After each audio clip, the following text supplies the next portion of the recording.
Hi, everybody, and welcome back to Chesapeake Chats on the Hallmarkies podcast. Kari and Kaycee are here with you tonight. Woohoo! Hi, guys. Let's talk about the last two episodes from the last 2 weeks, episodes 8 and 9. Now, Kaycee, I don't think I need to remind anybody that this is only a 10-episode season. And we are talking about episodes 8 and 9.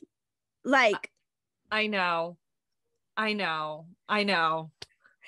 is almost done. I had a moment yesterday. Did you? I did. I had a moment at the end of, at the end of episode 9. I said to myself, it's, no, we have so much to tie up, and there's only one episode left, and so much. What is happening right now? I need more. I can't believe this is even coming out of my own mouth, to be quite honest with you. But well, based on, a couple of years ago, when the show was just lagging a little bit, and it needed that fresh life that we got last season and season 5. Yeah, to say, well, Mm-hmm. Yeah, I don't know.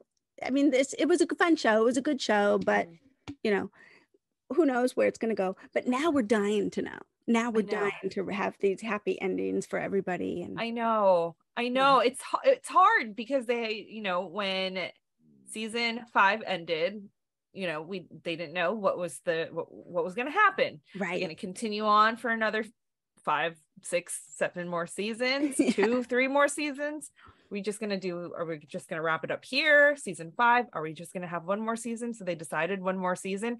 That's a lot to wrap up in one season. So much so.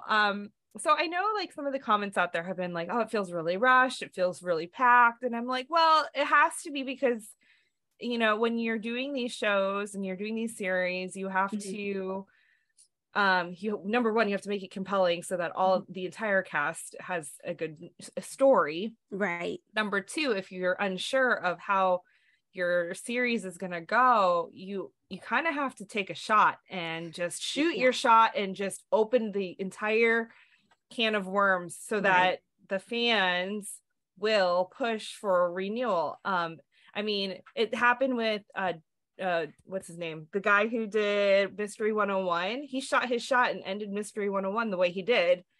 In hopes that we would get another Mystery 101, and we still haven't heard anything about it. So, I mean, like, that's just an industry thing. It's just, you have to shoot your shot if you want another season or another installment. So I get it. It's hard, but at the same time, I'm like, there's so much here.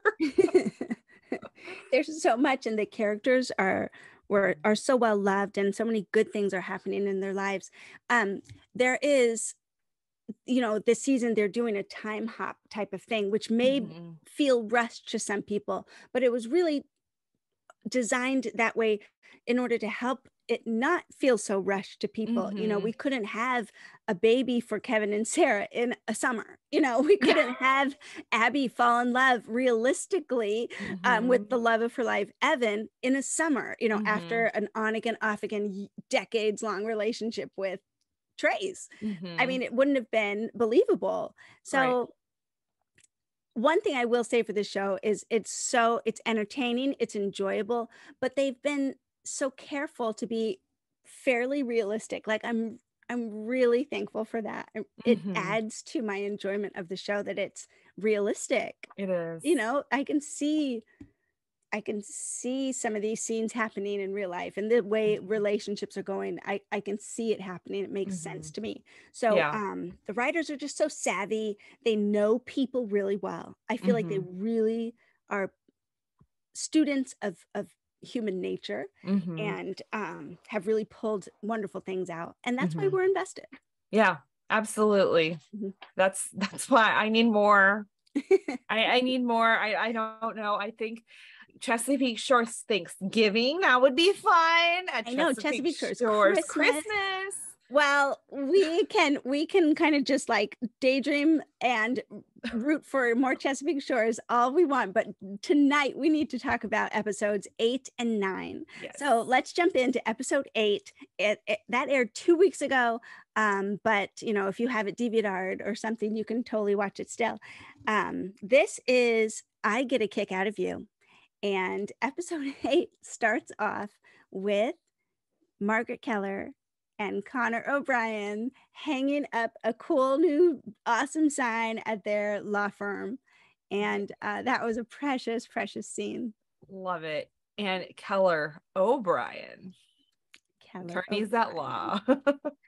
And she was like, you didn't have to put my name first, And she's like, well, alphabetical order and everything. And ladies first. Ladies first. But you can tell he just really respects her. Mm-hmm. But their great receptionist was on the scene again, making them feel like old fogies. I love it. I love it. She was great. Yeah, these two are working hard to establish themselves, and I think that is pretty awesome. So I just continue to love them. Of course, we just had a great conversation with Marisa Krause. If you haven't heard that interview yet, go back in Hallmarkies archives and find it. It was just awesome. She's so fun, you guys. So fun. So love her. Cool. So awesome. Okay, so let's just go character by character here. Let's start off with David and Jess. David and Jess have guests at Stars. I was going to say Stars Hollow. I was going to say, were you going to say Stars Hollow? You're totally going to Stars Hollow like guests at their inn at Eagle Point. War of 1812 reenactment people. I mean, I guess Maryland, Star Spangled Banner. It's Makes a thing, sense. I guess. But I say this every time. I love the Stars Hollowness of the and the characters that they bring in. No pun intended. Yeah. But love them. And David is. They really. Yeah. They really had a lot to work with. David did. Yeah.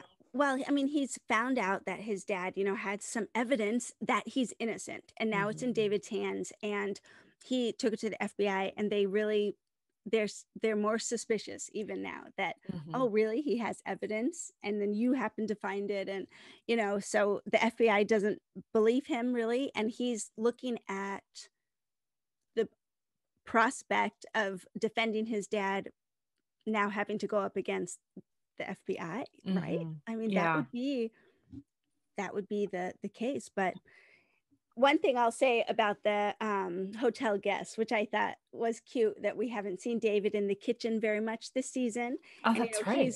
He's the chef, he's the guy, and he's trying to make this period hardtack, like this true to the period, they want to, and he's like, have you ever had hardtack? It's so gross, it's so hard. And so he was making this fancy hardtack that the soldiers were going to eat during the reenactment or something. I thought that was cute. Yeah, that was a good little nod back to his kitchen skills. Totally. His time in the kitchen, his creativity there. So anyway, yes, but David, he is going on this just a really hard, this scene where he was talking to his dad's old friend, his dad's old business associate. Yeah. Who believes his dad is innocent as well. Yeah. You could just see the heartbreak. He wants to believe it, but he doesn't know if he can. And, oh man, this is one storyline I wish we had more time to dive deeper into, because I love the mysteries. I love the Hallmark mysteries, and this is one that I'm like, wait, I need more. I need to know what happens, because we didn't get a whole lot in episode 10 with it, episode 9 with it. Obviously it's all going to wrap up next episode 10, but I do wish there was more, because I'm like, I love trying to piece the things together, and I'm like, oh, he's the one that framed him, but then you're like, wait, but he's very complimentary. I don't know. Maybe it's the FBI lady. Maybe it's this person. Who knows at this point? I know. Well, one thing, where we do see him end here with this, David's storyline in the episode, is that he does go approach Connor and ask if he would take his dad's case. Yeah. And because no one else would want to take this case. Other lawyers they've had in the past, and everyone is like, hands off. I do not want to be a part of this. And he really puts Keller O'Brien in a tough position, cliffhanger type of position where they have to make the choice. Yeah. So anyway, that's kind of where he ends up, and still on this journey with his dad. Yeah. We'll see. Yeah. And Jess too, with her vineyard idea, she wants a vineyard so much. She wants to earn money for, profit for them and build their homestead type of thing for business. But she keeps getting denied, but she really just keeps getting stronger, I think, supporting David, and her character just is so great this season. She is. Jess is one of those characters where you look back and you just feel so proud of where she is. You're like, you're like the little sister back in the day. You've grown up. You've done all these things. I mean, look at you. I'm so proud. Look at you. You're so right. You're so right. Oh my goodness. All right. Well, let's go on to another couple that we are following their journey. Mick and Megan journey back to each other. Oh boy, Mick and Megan. Hello. Yes. Hello. Journey back. Now, Mick seems to be in a really good spot. Really good with his every once in a while we see Ralph come on the scene, his NA sponsor, thank you. And so he really does seem to be in a good spot. Megan has now moved in to the house, and she is picking up where she left off with some of these old quirks that she used to have around the kitchen. Now, a question: do you have any weird quirks that drives your husband mad? I don't. No, I'm kidding. Of course, I'm sure I don't. Oh, I'm sure I do. But I mean, of course, I can't think of my weird quirks. I can think of my husband's. Do you? Oh, I'm sure I do. Yeah, I'm sure I do. But for him, I will say one thing, it just makes me laugh. Anything that's we open, so like a bottle of water, or he opens, I should say, a bottle of water or a bag of chips, he leaves exactly 1/4 left before he opens a new one. I don't know why. It drives me nuts. He's like, no, I don't do that. And one day I just pulled out all the bottles. I was like, look at this. They're exactly out 1/4. What in the world? Just finish it. Finish the whole thing. What's wrong with the last fourth of the chips or the last fourth of the water? So anyways, it just, as married people, it just made me laugh. She leaves all the covers what was so open. brilliant. That was what was so brilliant about this scene, kind of like played throughout the whole thing. Was her cooking, and she's leaving, because you never knew that about Megan before, but she did it so seamlessly, and he came in and kind of shut all this stuff.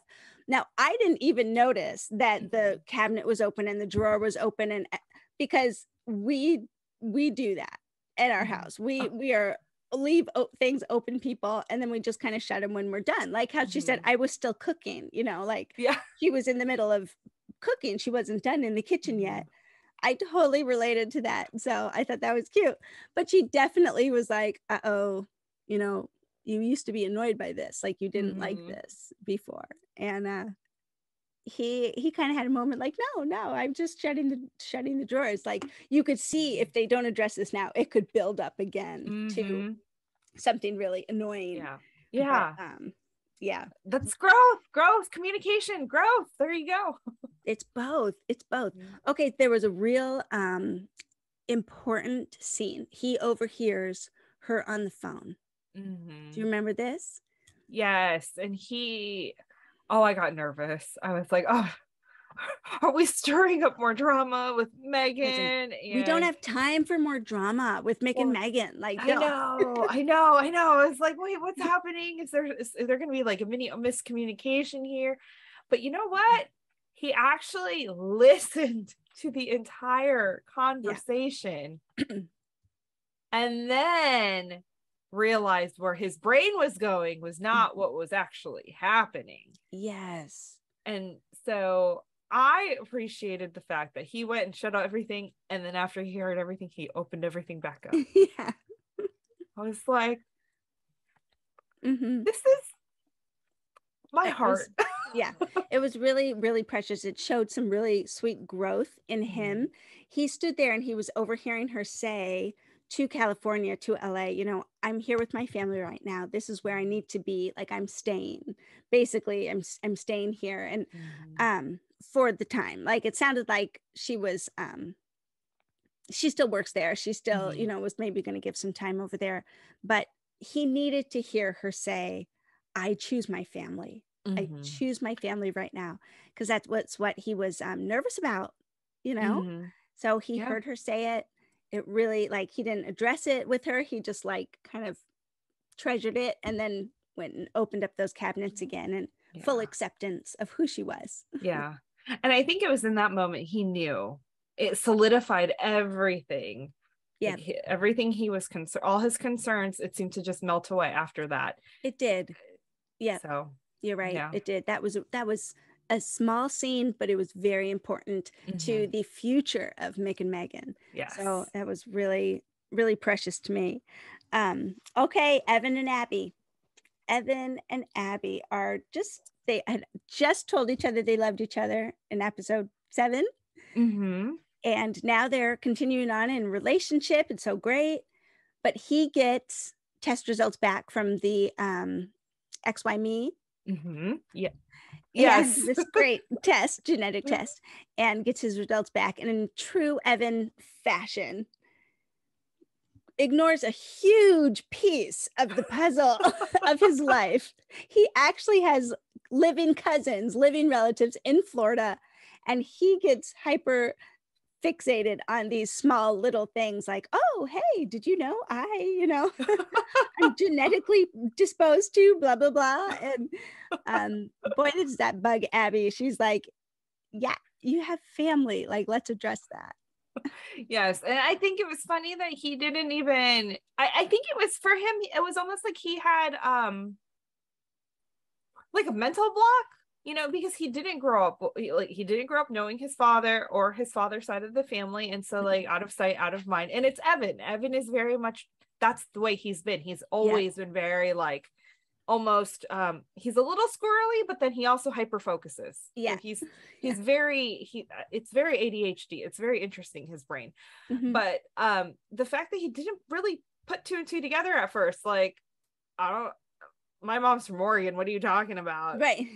And I don't know if it was ignorance / denial / it was like almost a reflex, like a defensive mechanism in him. Totally. Where he was, like, so upset with his, or not even that he knew he was upset, but just, that was something he just didn't want to address. Like, he's not that kind of person. And so I thought that was very interesting. And I also just want to say shout out to the writers for the Kincaid's side, or Evan's side, being from Florida.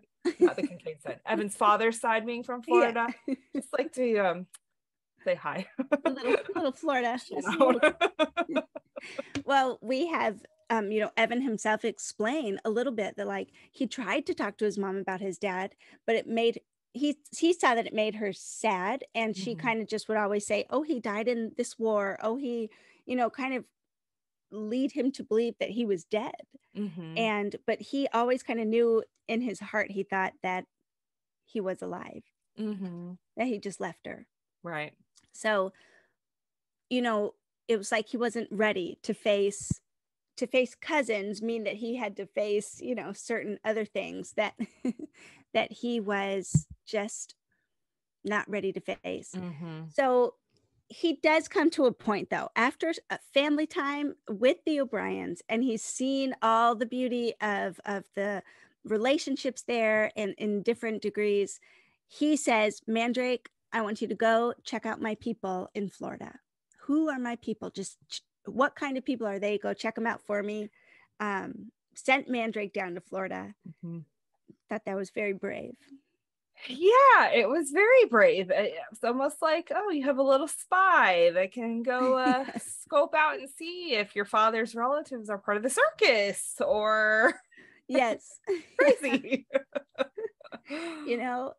And Mandrake has been really important this season specifically. Last season for sure, but this season we're like peeling back the layers of Evan, which also means that we have to like look into Mandrake because he's so close to Evan and who Evan is. He really understands. He provides a lot of puzzle pieces to who Evan is. So Mandrake going down to check out who the family is and everything. Well, he comes back with an actual family member. Not just any family member. It was not like your father's cousin's sister's daughter's son.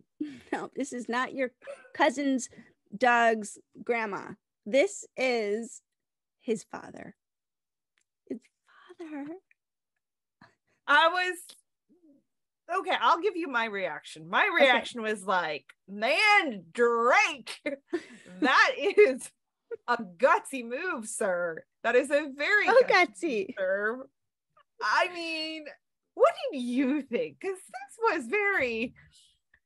Well, I thought like, okay, he went down, he was so ready to go down and check out this family, and then he brought back the dad. Like, to me, it begged the question, did Mandrake know? Like, I thought Mandrake was a part of this family, potentially. I thought he was. I honestly was like, how did Mandrake know where to go and who to look for and what to do? Like, I thought it was a little more interconnected than what we now find out later. Oh, like Mandrake was like father's side great uncle that was sent to be the godfather, sort of like, guardian angel. I mean, there was a point where I almost was like, is Mandrake his dad? Like, that would be weird. Okay, that would have been so weird, Kari. I was like, this isn't Lifetime, but you know, like maybe. So once he like came back and he said, here's your father, I was like, okay. So anyway, I was just like, I didn't know what was going on. Yeah. And you know, I think the other thing that struck me is when I think of a main character's father, I mean, I do consider Evan one of the main characters. I mean, he's on the beginning credits and all that stuff. I always go, oh, their father's gonna be, I don't know, I'm gonna throw up like Steve Martin or somebody that's like a big name. And this was somebody that I was like, I have no idea who this is. This person looks, and like even the way that they did up the character, very normal. Very normal man. Very normal man. Yeah. He was no one famous. I mean, they really was like, who's gonna walk around the corner, you know? It's like they did this whole drama thing, like, who is this man? No, he just was kind of like, oh, it's Evan's dad. He just didn't know who it was and stuff. Yeah. I mean, it was a thing. It's a thing for you to find out that you have a parent living that you didn't think was living, and you know, like, anyway. And now he's in your girlfriend's father's kitchen. Yes. And Abby, oh, she feels horrible that she like, oh my gosh, like it's her fault, you know, that she pressed him to meet his family or something. But I don't know. How could you not after you take that test? I know. I mean, those tests open up some secrets. I was talking to a coworker who discovered some interesting stories about her family and because somebody in her family took a DNA test. I mean, like, you never know. I mean, it's a Pandora's box y'all need to be careful about now. Right. Be careful what you wish for, kind of thing, a little bit. But anyway, so his dad walks around the corner, and you know, we're going to talk about more of that in episode 9. So what about Bree and Luke? We have lovely and adorable Bree and Luke, really just moving along well. I think he is such a good balance to her. He's calm. He's steady. He was her date to this baby shower. You know, they were having a baby shower for Sarah at the firehouse. Bree is freaking out. What should I get? And he just he just was so calm. I thought, I just think he's Yeah, just a good man. he is. He compliments her very well. He does. He does. Right. Kind of a sounding board for her crazy a little bit. And I say crazy affectionately. I'm not trying to be like, oh, crazy Brie. But she's just has this personality that like Jess had said before, she sabotages herself, not just in relationships, but you can almost see her sabotaging herself with this movie that this actress, Miranda Livingston, wants to make her book into a movie.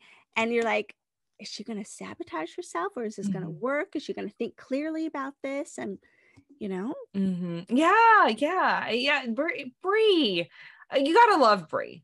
You just got to love Brie. I resonate with her awkwardness. She's so wonderful. She is. And I love that she has somebody that grounds her.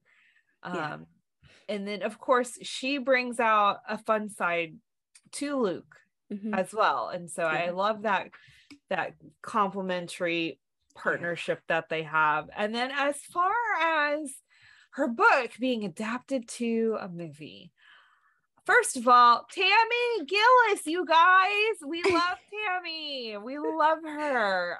I interviewed her on Deliver Me a Podcast way back in, I think, 2020. So she's such a delight to talk to.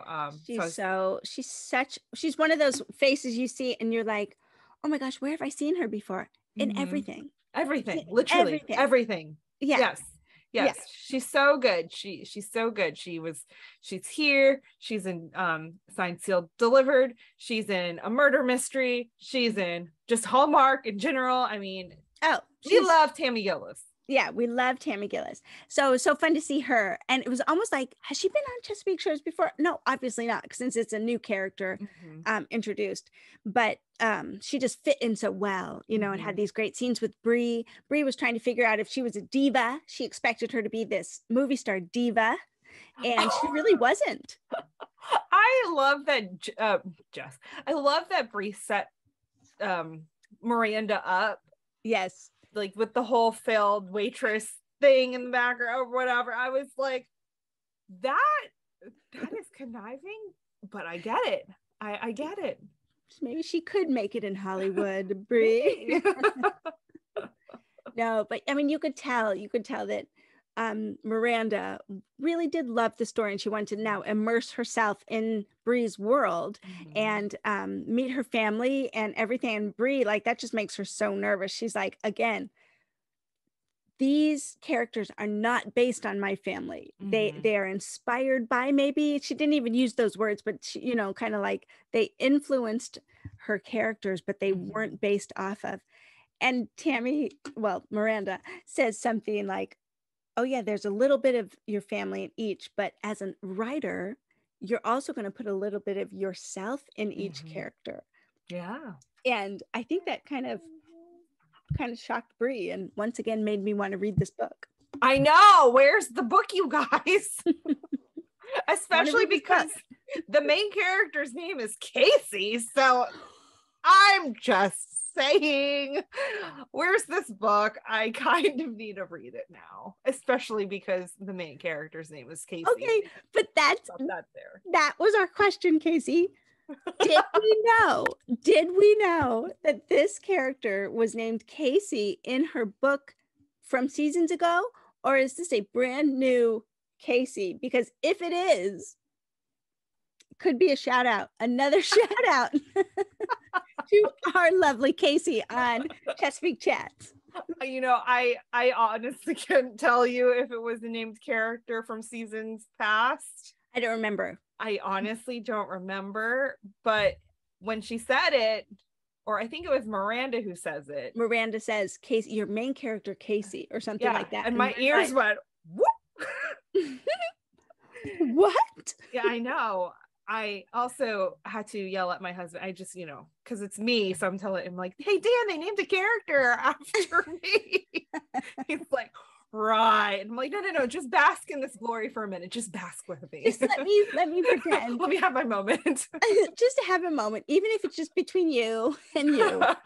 Even if this character was named Kaycee way back in season 4, it's fine. It's fine. I mean,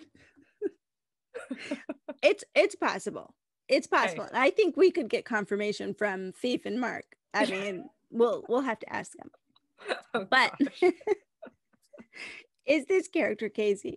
So we have Bree being followed around by Miranda, and she is trying to just be very immersive, you know, just like sitting in Bree's class, and she starts to give Bree feedback on her teaching, like, oh, you could perform better, you know, while you're teaching. Yes.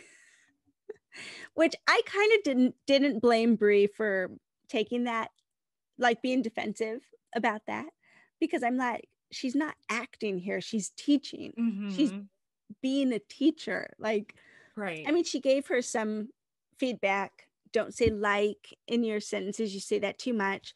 Don't use your hands so much when you're excited about something. And there might have been one other that she just like did too much. Good feedback. Luke helped her think through that was just kind of constructive, helpful criticism and not like an attack. Yeah, but I don't blame her. Like you said, I don't blame her, because that's just who she is. It's who she is. And she's in her professional environment. She's not acting. It's not a performance. I'm teaching. Right. So funny. That was very funny. Oh, so what do you think about Luke? Luke, did you expect sweet, good-hearted Luke to get in this situation he finds himself in at the end of this episode? Man, I you know, these writers, man, I tell you what, they just keep throwing more. They're like, and cliffhanger, and you get a cliffhanger, and you get a cliffhanger. And I was not expecting I was expecting the cliffhanger with the dad. I was expecting, you know, the cliffhangers with like David's father and all the other people. But Luke, like, you gonna have him get shot and we're gonna just leave him for dead until next week? What? See, this is the thing. I know Luke, he went to jail because he almost killed a man when he was drunk in a bar defending a waitress who was being harassed. Yeah. So that's kind of the succession of it all. So the beauty of, you know, I mean, the alcohol made this way too harsh of a defense. He was defending someone, but it was too far. He took it too far.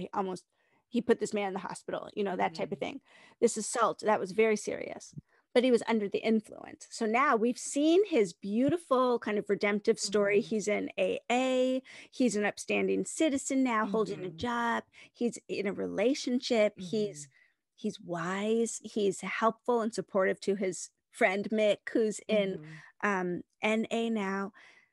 He is really doing so well. Yeah. And so when it's like he can't help himself to come to the defense of this helpless store clerk who's being held at gunpoint. And he tries to reason with the robber. Okay, you have the money, just go. She doesn't know the code to the safe, just go. And the guy just like turns on him.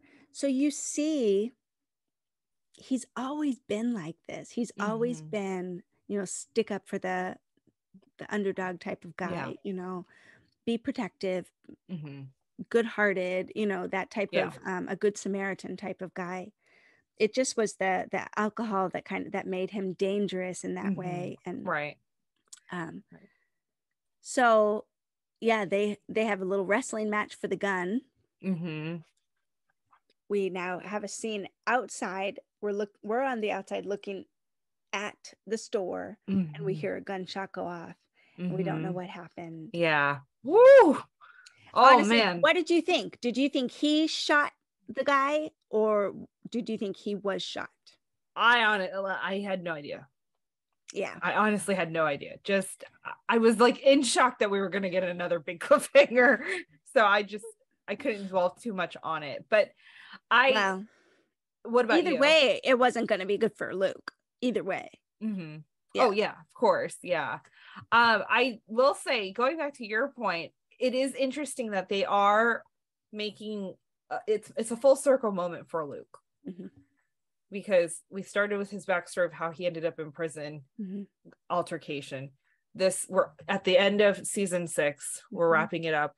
We're seeing the progression of Luke and his character, and we're seeing that he is a good guy, and he's using this for good. He's defending somebody, but he's in a stable state of mind. Right.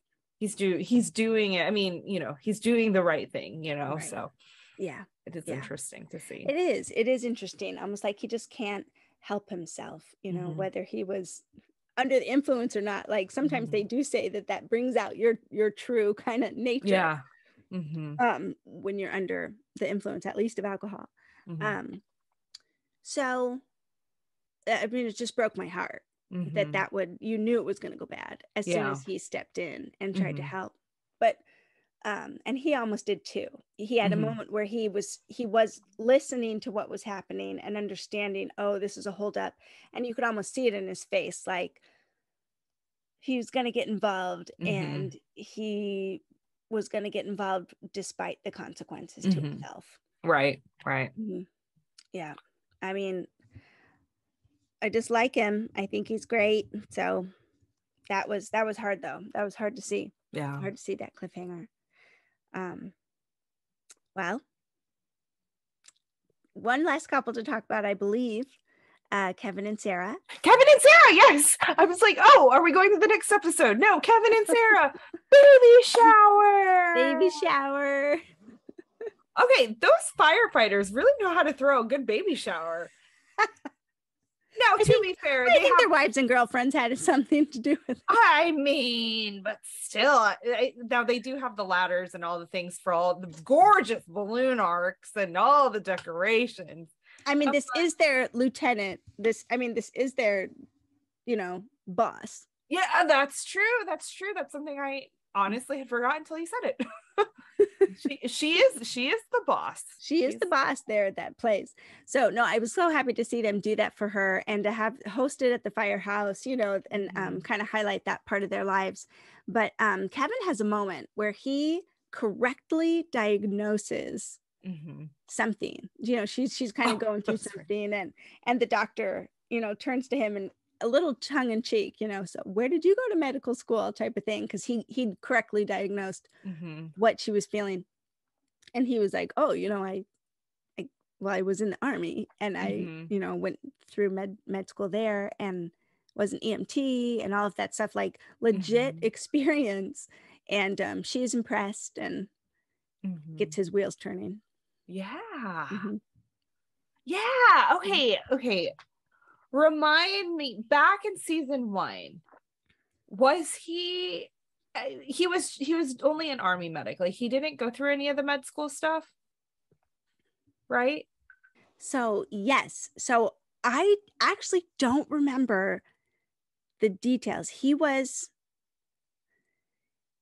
to medical school though, maybe after.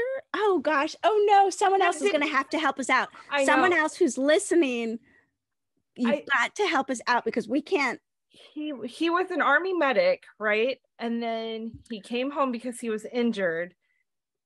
And then an EMT because he had this moment on the side of the road, and that's where he met Sarah.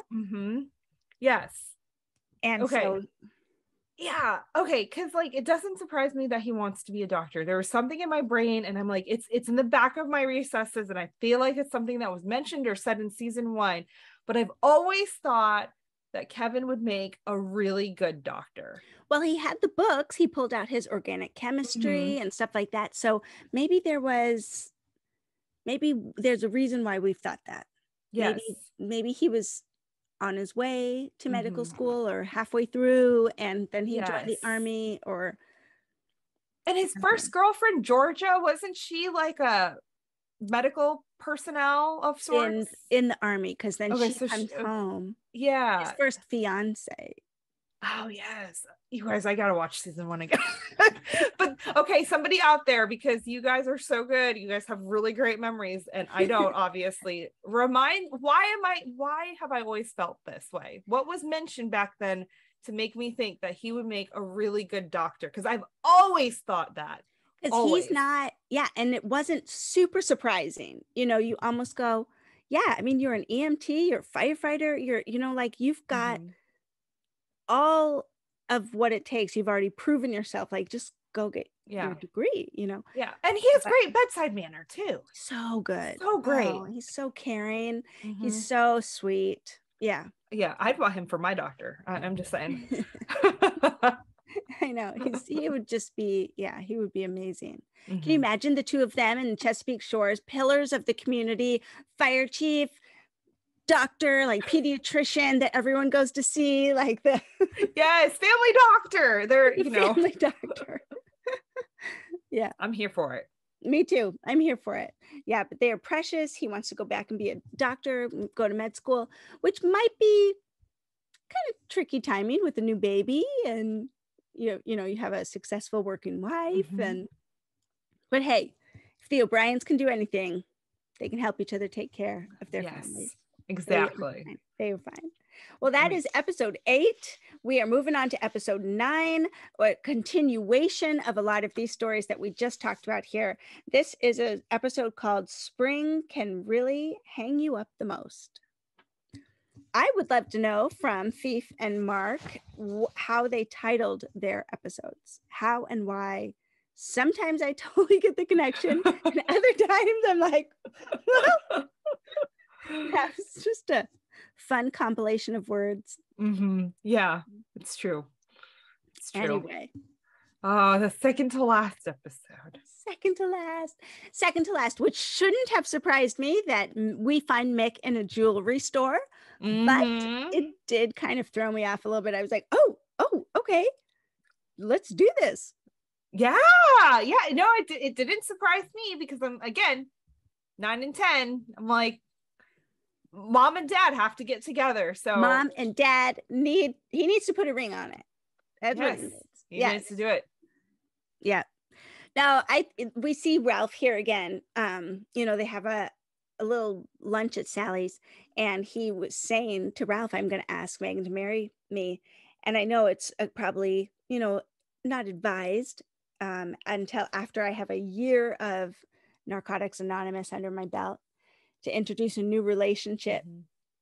And he said, but it's not really a new relationship, is it? That, it's true.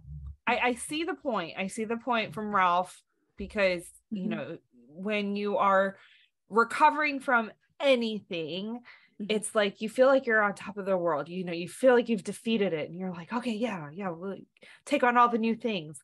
But you take too many new things on, and then that can be detrimental. Totally. However, in this case, Mick and Megan have been in a relationship. They've been in over 30 years. I know. They were not, so they were divorced, of course, but you're still in a relationship, because what's the one common denominator? It's the children. So, and he said, we have 5 children together, Totally. Yeah. So do you feel like in your heart that they're ready for this moment? I really do. Good. I really do. I really feel like it's time. It's time that they get back together. I think they're ready for it. I think this is a great next step. The fact that we've been building up their relationship the last 5 seasons, I should say. And I think even with Bree's book, it almost kind of threw them back together. Yeah. Because, I mean, as much as I hated the storyline of Bree's book and so many like empty things that came from it, one of the good things that came from it is it pushed mom and dad to talk, and it pushed them together. It pushed them to go see, what did she see from her perspective? What did Bree see from Bree's perspective? And how can we correct that together as a unified front? Because if you remember, they both went to Bree and they were like, we read your book, here are the notes. And then they left.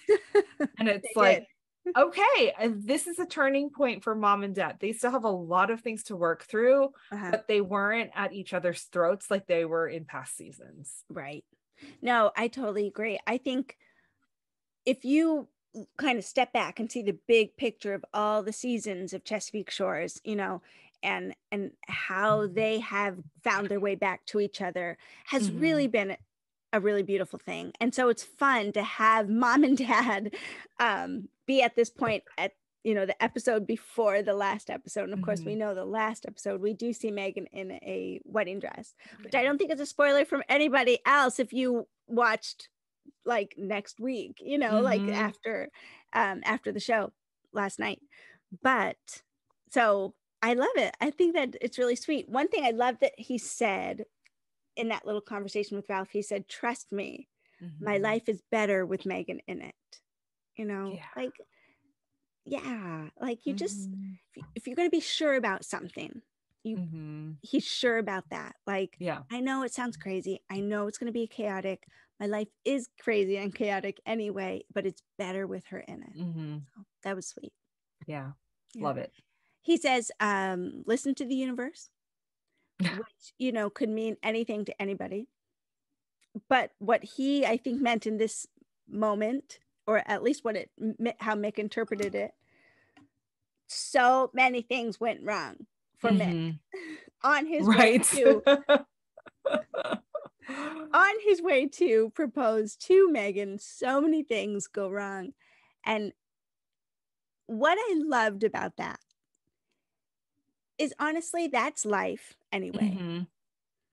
And he was trying to create this perfect proposal moment with the restaurant and the creme brulee, and but their life isn't perfect. Their life is chaotic. They do have 5 children together. They are going to get interrupted by a phone call. Like, that was perfect to me. And I think it was perfect to Megan because she said yes, Yes. But so funny that they didn't get the ring in their creme brulee. And he's like, he had to like humble himself and be like, "Oh, Megan, so many things have gone wrong today." And you can just see that he's himself. He's himself now. Yeah. It was a fun moment for sure. And I like that it was normal. I mean, Hallmark is known for all the done up engagements and the proposals and all the things, and this was just true to them and true to just life. And I mean, it made me giggle for sure. Because a ring and a creme brulee, like, ouch, the teeth, but just someone else gets it. Somebody else gets it, but it was perfect. It was perfect. And they're now off to see the new baby. I know. So then, he says, "Well, I do want to ask you," so he starts to ask, but he gets this phone call. Kevin said, Sarah's in labor. And so they run to the car, and she turns around and she says, "Well, my answer is yes." He never even asked her. But that was, I loved that. That was so precious to me. Love it. So well done, Mick and Megan. Well, we have Luke. Let's talk about Luke, because to transition here, Mick and Brie O'Brien have a beautiful little father-daughter moment walking along the beach, and he tells her, he's going to propose to her mom again, which, to tell anybody, that's the only person he actually told in this whole episode. But I think she was the most important one to tell, don't you? Yeah. She's she's the middle child. The stereotypical Marsha. And then Bree's also had an interesting dynamic with both of her parents. She's had an interesting dynamic with all of her relationships. All of her other siblings have, it's almost been one and done for the most part. I mean, now Abby's had 3, but they've been long extended relationships for years and years and years. And then you have Kevin and Sarah, and then you have little brother Andrew what is his name? Connor. Connor. I'm like, Andrew and Marisa. No, Connor and Margaret.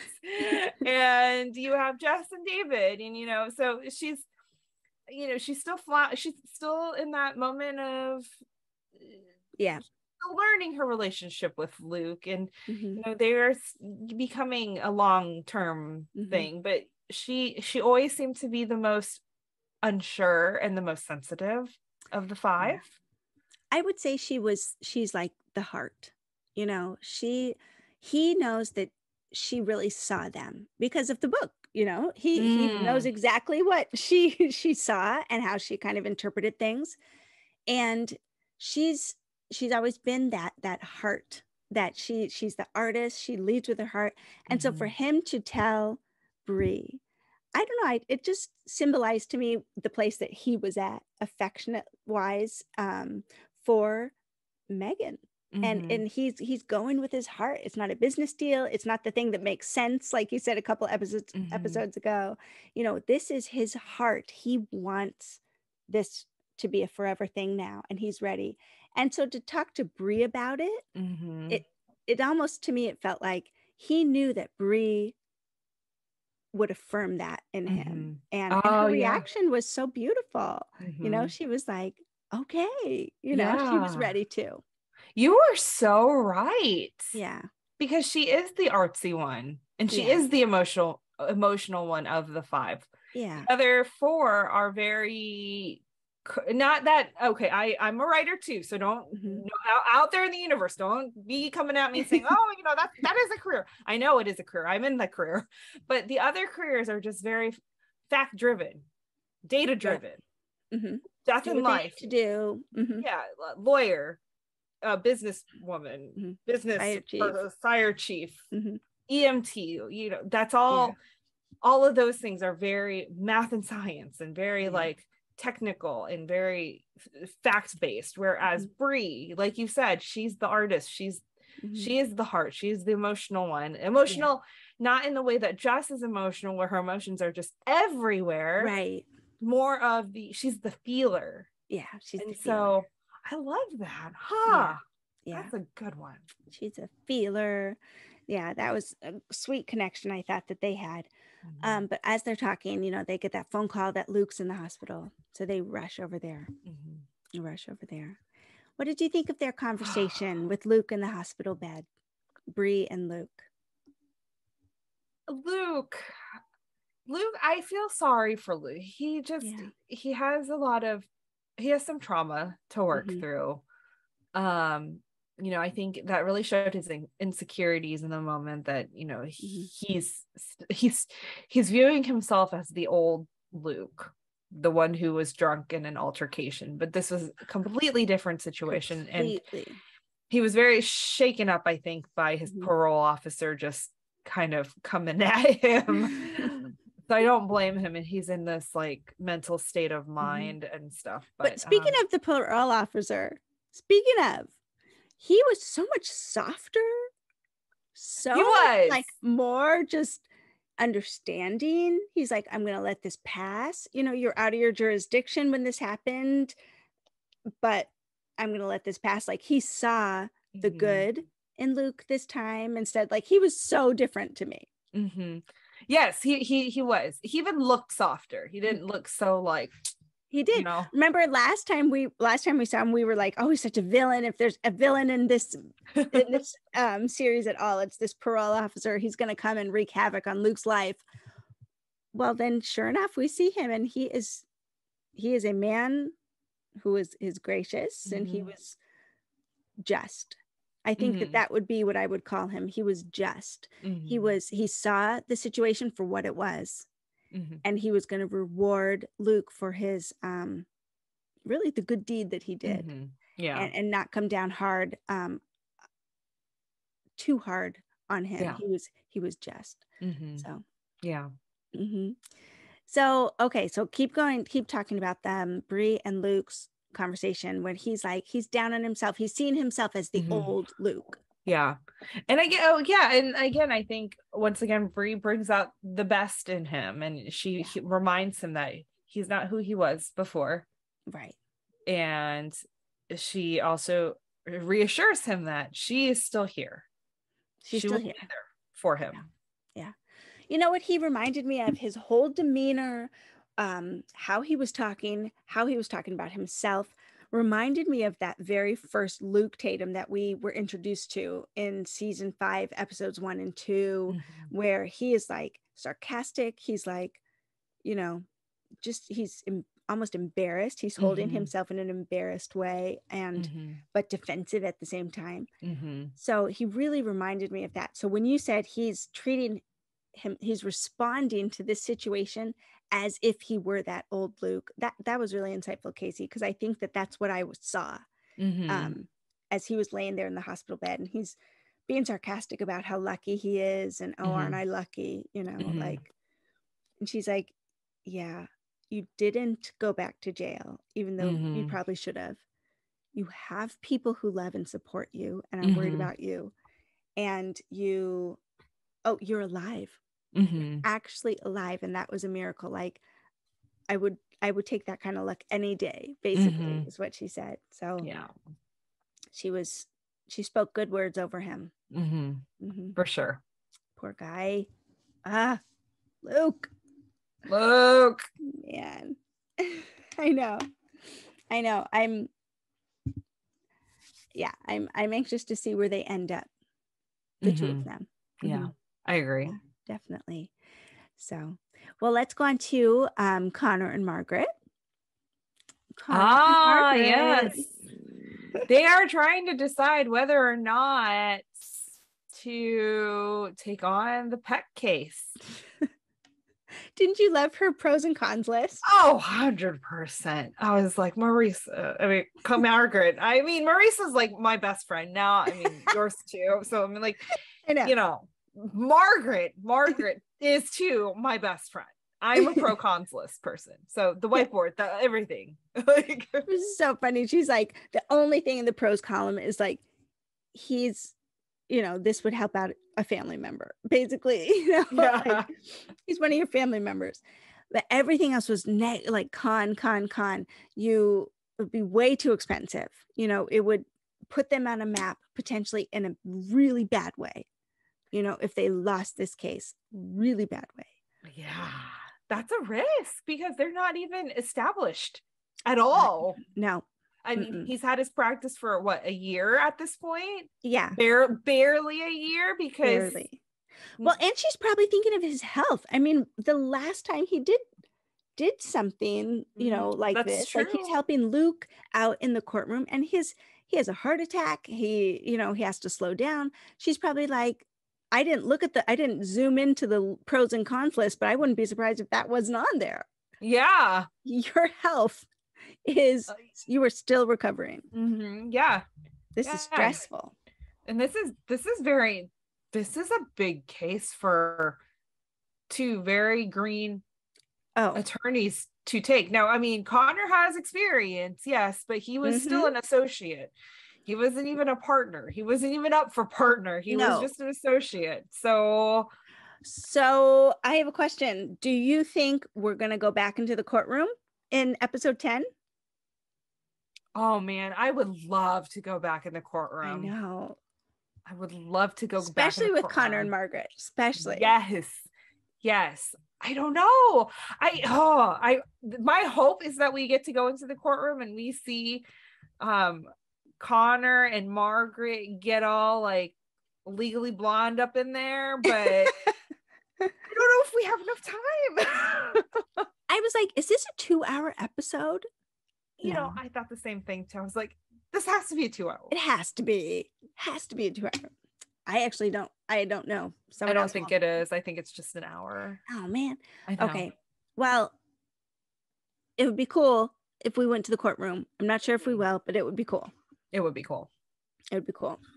So all along, you can tell he's conflicted, and you can tell he's conflicted because he has a new relationship and a new business partner, and he's going to go and take this case, and he doesn't know what she thinks about it. I know. Oh, that's risky. Connor. That is risky, sir. That is very risky. But he has good instincts. He's proven that. She's proven that she has good instincts from season 5. So, you know, I think in their heart of hearts, I think Margaret's just, I think she's scared. Yeah. This is her first time as a real attorney. Like, she just passed the bar. Yeah. This is big. If they fail, nobody will touch her with a 10-foot pole. And listen, not only did she just pass the bar, she just made the decision not to join a large law firm in a big city, but to stay in small town Chesapeake Shores and take care of local disputes and, you know, lawyer things in a cute little town. Yeah. Like she said no to the big stage, and here the big stage comes to them. It's right. That's interesting. Right. It is very, very interesting. Very, very interesting. Yes. And then for Connor, it's almost like it's Connor. Okay. I resonate with Connor in this way because Connor has been known to just do it to prove to everybody else that he can. So you have two opposing people or two opposing personalities who are coming at this. One is coming from fear, the other one is coming from, but I think we can do this. But then there's also that risk because the one combined thing that's stopping them is the notoriety. Like, right. It's not like if they fail this case, like, oh, whatever, it's fine, you know. They're done. This is like if they took on the Hiltons. Right. Or the Kardashians. I mean, this big name people, big name. This is good that you're making those comparisons because I think the show has been trying to make those comparisons with like the paparazzi at the inn and the Dennis Peck all over the news and stuff like that. So those are good comparisons to make because sometimes I'm like, it's not that big, you know, like, is that really that big of a stage? But I think it is if you think of it like them, the Hiltons or the Kardashians or the, I don't know, Kennedys. Yes. I mean, they're Kennedys. The Pecks of Boston. The Pecks of Boston. The Pecks of Boston. Oh. Right. You know, so. Right. So that's going to be kind of fun to see how that wraps up. Yes. Let's talk about all of this Evan story that continues on. So Evan's story, Dad is here. We find out that Dad is actually a good man. He's a relationship. He's a heart surgeon, pediatric heart surgeon. Never knew he had a son. Never knew Molly Kincaid had conceived a son. Lost touch with Molly and got a serious girlfriend and moved on with his life. So I think both of their reactions are very understandable. He's curious. He wants to know his son. Maybe even assumes his son wants to know him since he sent someone to go find out who he was. And because of a DNA test, Mandrake wants to bring him back. And then Evan is just like, what? No. And he like leaves, goes away, ghosts Abby, fires Mandrake. He has a moment. He sure does, but I can't blame him because it's a bomb already to find out that you have a living relative. It's another bomb to find out that it's a living relative that's directly like 1 degree away from you. Mom, dad, sister, brother, half, kid, whatever. That's already like a shock enough. But then that person that you literally found out that you have these family members, they're sitting right there. So you have 3 bombs dropping all at once. It's like I know. Mental catastrophe right there. That's a lot to take in. I honestly think that Abby did a good job trying to kind of like, she was trying to be a hostess, you know, she was trying to welcome him and kind of keep a bridge to Evan. I felt like she was a good partner that way. She really was trying to keep those lines of communication open were Evan to come around and say, I'd like to talk with you, you know? Mm-hmm. Yeah. So I thought she did a good job. She was put in a really hard spot. She was. Mm-hmm. And, you know, her response then to Mandrake saying, he can't do this. He can't treat us this way. He can't ghost me. He can't fire you. Like, he shouldn't be able to do this. And Mandrake's a little more understanding because of their history. And then we get a whole bonus scene talking about Mandrake's history. Yes. There is a whole history with Mandrake that I did not see coming. And, you know, they didn't have to give us that gem, but they did. They made time for it and gave us that gem because Mandrake has become such a character who, and, you know, we all have questions about Mandrake, and he's so mysterious. Of course, you know where I went last episode. I thought maybe Mandrake was even his dad or some sort of relation. So it was nice to get some backstory. And what is the connection? Why is this man so devoted to Evan Kincaid? Yes. And I'm going to read something from Twitter because he says it very quickly, but Evan calls Mandrake Alan. Yes, he did. It does. And we find out that his real name is actually Alan Wilkins. So Mark posted this on Twitter yesterday. He said, I'll share the backstory of Mandrake's real name, Alan Wilkin.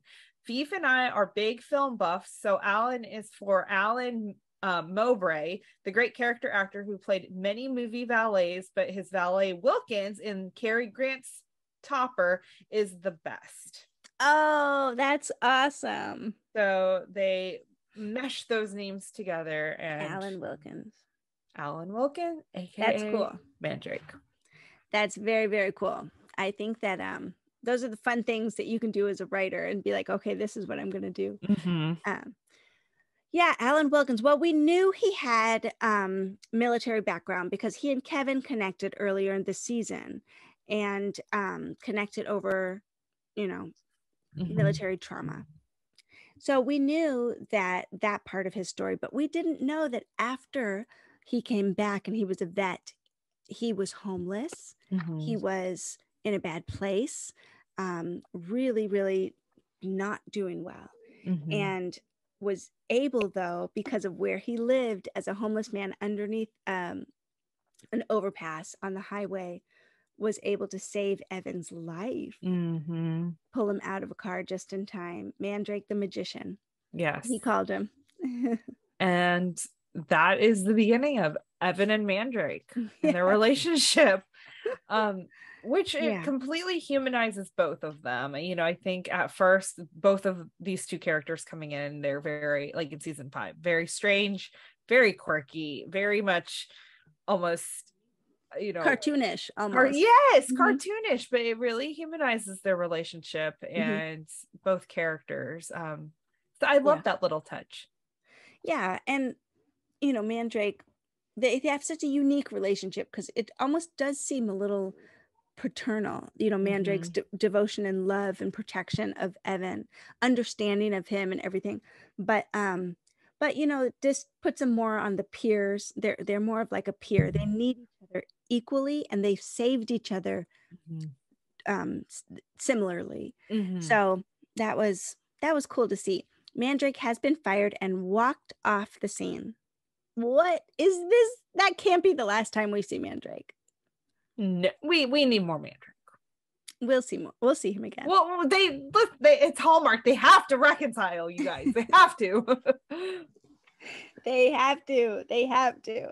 So Abby is dealing with Evan and his dad, and then finding Mandrake or firing Mandrake and all of this. She's trying to deal with that. She also is trying to deal with things in Caitlyn's life are finally coming to a head.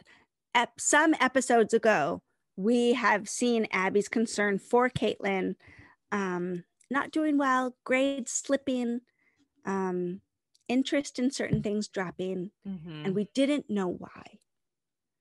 Yes, we did not know why. And this was a good storyline to let the actress, I think her name is Abby, isn't it? I'm gonna look it up real quick. Okay. I'm pretty sure it's Abby. Because the other sister's it's Caden. Caden. No, Okay. it's Abby. It's Abby. Here it is. Sorry. Okay. Google has this. Caden's the older sister. Okay. Caden's the older sister. Abby's the younger sister. And Google has one of the girls for both names. So IMDb, Abby Magnuson. She is the sister who plays Caitlyn.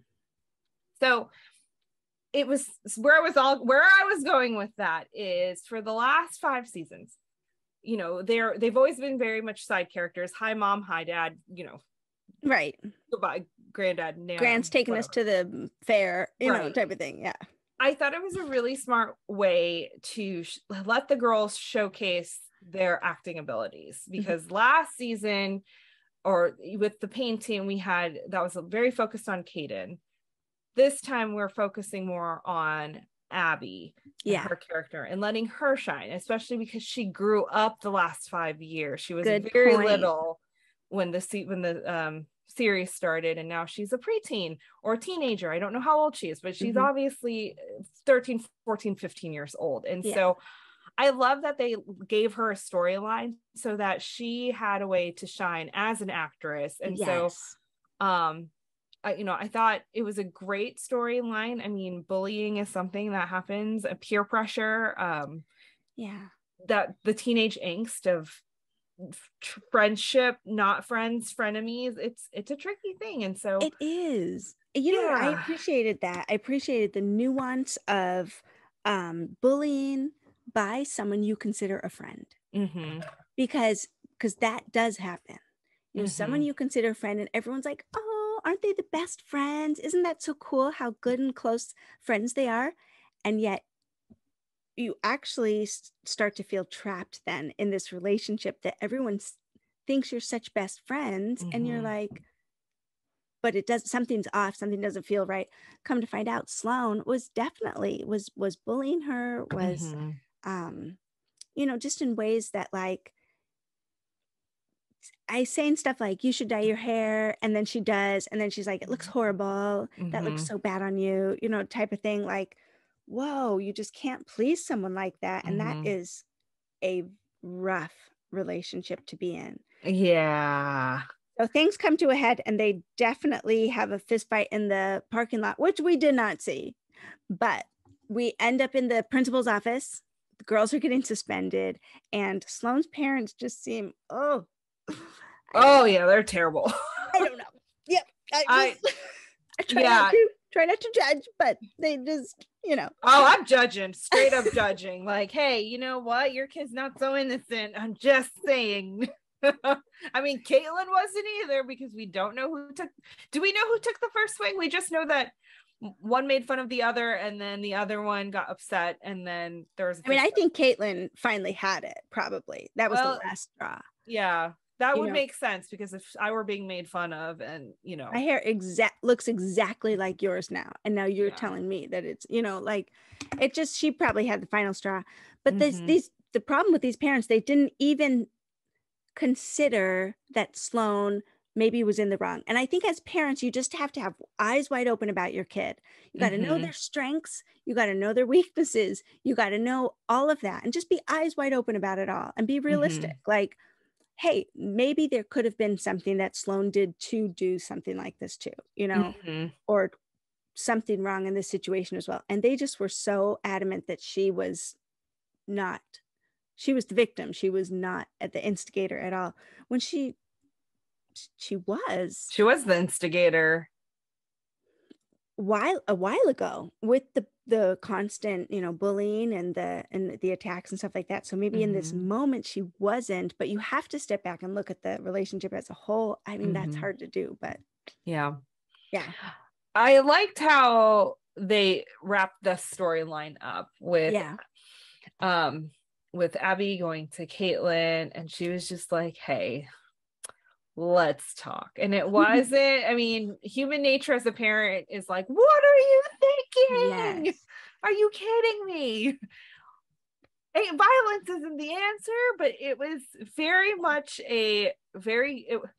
she knew exactly what her daughter needed. Her daughter needed to be validated in a way, but also corrected. And I think you can do both. It's a both and situation with that circumstance. And we get to the bottom of it. And I love that they are able to have this conversation and the two of them talk. Abby corrects the behavior, like, hey, you know, violence isn't the answer here, but also talk to us, you know. And just like you said, know your friends. You know, you don't need to have people like that in your life. You don't need toxic people in your life. That's not okay. And so I love that they had that moment. I also love the fact that it was Megan who fixes Caitlyn's hair. And she's like, oh yeah, I had my time in New York City in the 70s. And I'm like, oh my word, what did you have to do to get her hair from like that ridiculous bright blue back to like a normal brown? And I'm like, wow. Magic in the kitchen sink. The kitchen sink they do. Maybe it was just like the rinse, like you have to wash your hair out like 60 times. And so they're just like real like heavy duty shampoo or something like that they used. But that was a sweet moment. They do such a beautiful job showing the vignettes of those moments, like family coming around, family supporting. Meg's going to be there to wash and dry her hair. You know, I just love the generational relationships that they've established in this show.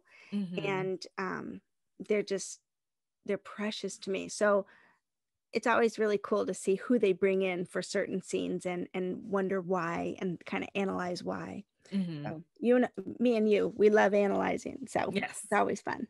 That's fun to do. Well, we end this episode with an amazing, amazing thing that's happening. Kevin saves a cat out of a tree. But that's not the amazing thing. He gets a phone call from Sarah saying, it is time. It is time for the baby to come. She is in so much pain at her house. She's already probably very far along in labor. They rush over to her house, pick her up in an ambulance. and Sarah is literally delivering the baby in the ambulance as we speak right now. I mean, we have a baby coming out right now. There's no stopping. There's no getting to the hospital. Kevin's delivering his own kid. I mean, there is no epidural. There is no C-section. We're having this baby right here on the side of the road. I mean, birth certificate, ambulance, Chesapeake Shores Road, Chesapeake Shores, Maryland. Highway 1, Chesapeake Shores. No, it is an intense scene. And she's like, now, you know, like, stop the car now, pull over. And he does, and he's ready. And he even coaches himself. Okay, I can do this. I'm an EMT or something like that. You know, like he's like, it's his wife, his baby that he has to deliver. I feel like there's like rules against that. I feel like as an EMT in your professional place, you're not supposed to be the one to work on your family member. I mean, yeah, I don't know. No kidding. But he had no choice. Yeah. I mean, he has a buddy with him. So I mean, you know, it could have been worse. It could have been they were trapped in a log cabin in a blizzard. Right. Deliver your baby. Of course, you're going to deliver your baby then. Oh, yeah. So that everyone's rushing off to the hospital, Mick and Megan rushing off. And here they are on the side of the road delivering this baby. So that was an exciting way to end episode 9. Woohoo! We have a billion things that need to happen in episode 10. This episode, I will probably blow my socks off. I am very excited. I am too. We have a wedding. We need mom and dad to get married. We need Abby and Evan to figure out their relationship and to reconcile. And Evan needs to reconcile with his dad, and we need to reconcile with Mandrake. We've got Kevin and Sarah. We've got this new baby. We've got to figure out his name, which it was a spoiler. It was mentioned, but I'll save it for next week. if you watch the previews. So and then we have we have Connor and Margaret. How is Margaret gonna find out that they're taking on this case? Are they gonna win? Spoiler alert, I think they will. There's no way that they can't. The case, their relationship, we got to also find out what is Maurice's favorite outfit from Chesapeake Shores, because it's in one of these last couple episodes. There's so many children. Oh, Bree and Jess and David. We have to find out what happens with the Pecks, what happens with the winery, which now we find out this Hollywood actress is not going to do Bree's book, but she is going to back Jess's idea for a winery and invest in that, which will be fun. And we have finally Bree and Luke. And where's their relationship heading? How's he doing? How's he recuperating? Nobody knows until Sunday night, episode 10. So many things need to happen. Everybody in needs 47 minutes, you guys. It's gonna be the best writing we've ever seen. I know. It's gonna be amazing. No, I in on Sunday. I know. I feel like I need to go back. I need to watch seasons 1 through 5, lead up to 6, and then I need to do like an O'Brien montage. If there needs to somebody, actually, I don't have time for that. Somebody make the O'Brien montage for me. Put some really sappy music in there. I would do it myself, but I have lots of there's other some things pretty cute Chessie's Instagram stuff that goes up. Yes. And, obviously we can find that. But yeah, you're right. We need some relive those high moments, those good moments. Yeah, really a nice 3-minute montage. Like I said, I do it myself. Maybe I will. Maybe I won't. I don't know. We'll see. Maybe you will. I don't know. The time. There's lots of things that are going on in life right now. But when I have the time, maybe one day I'll put it on Instagram. Well, this is a fun little escape for all of us who love Chesapeake Shores. Not that we want to escape our lives ever. We always want to be fully present and capable. But, sometimes we need these moments where we get in the drama of someone else's family for a change. And Chesapeake Shores has brought that to our lives. I really am looking forward to next week's episode, and we will be back. Kaycee and I, and hopefully Anne, will be back to discuss the final episode of the final season of Chesapeake Shores. In the meantime, Kaycee, where can people find you on social media? As always, you can find me at Kaycee__Simpson. That's KAYCEE space Simpson, Twitter and Instagram. And you can come over to Instagram and find me at Hallmark Comics. That's Hallmark_comics. And we'd love to interact with you there. But of course, find us on the Hallmarkies podcast. Subscribe on the YouTube channel so you don't miss any Chesapeake Shores interviews, like we did with Marisa, which was a fun bonus one, episode recaps, and anything else coming up that we may surprise you with. And we have a lot of fun over here. We don't want you to miss any Chesapeake Shores info, convo, anything. We want you to be part of it. So definitely listen and get others to listen as well. All right, friends, we will see you next week. Bye. Bye.